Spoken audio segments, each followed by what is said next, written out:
Good morning. Western markets are back into free fall and Bitcoin continues tumbling. Let's see if there's a connection.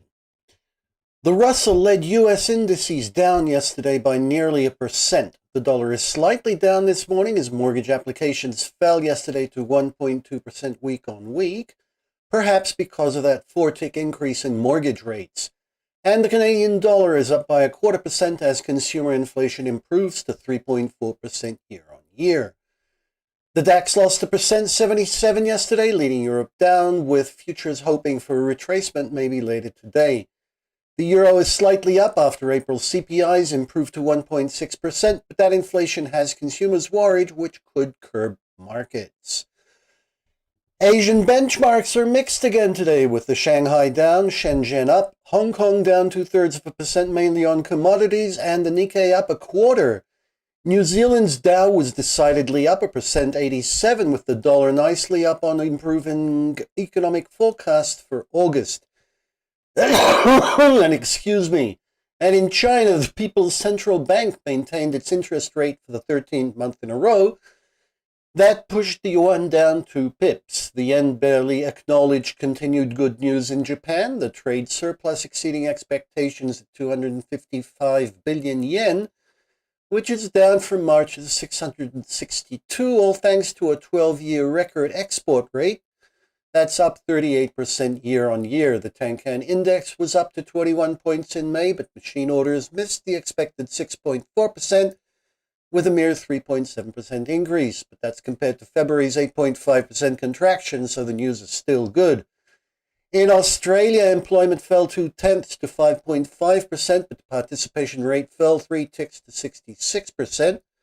On the Aussie dollar-US pair, we're looking at a pretty consistent 120 pip range here, with a small break above last week. It's good enough for range traders, I guess, but, well, we should be looking out for this evening's data on, wait a minute, let me get this straight. There's housing data from the US and some Australian PMIs, manufacturing PMIs from Australia at about 4 a.m.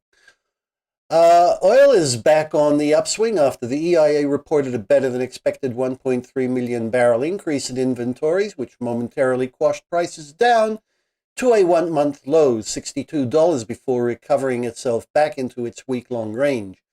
And gold continues below the 1880 mark after doing a sharp sine wave yesterday morning. I swear I looked for the catalyst, and other than a reaction to Bitcoin, I couldn't find a thing. We're talking about a $30 BIP here, but then again, you may want to look ahead to this afternoon's jobless numbers from the US, and again, tonight's PMIs from Australia at 11 GMT. That should affect the Aussie-US pair again, and gold. Bitcoin took another sharp 15% drop yesterday. Continued concern over proposed Chinese legislation and perhaps severe over-leverage could be a factor.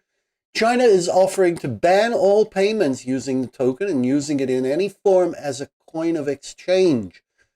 We can see a clear reversal signal here as the asset breaks below the lower Bollinger Band, and indeed we've just crossed into the upper.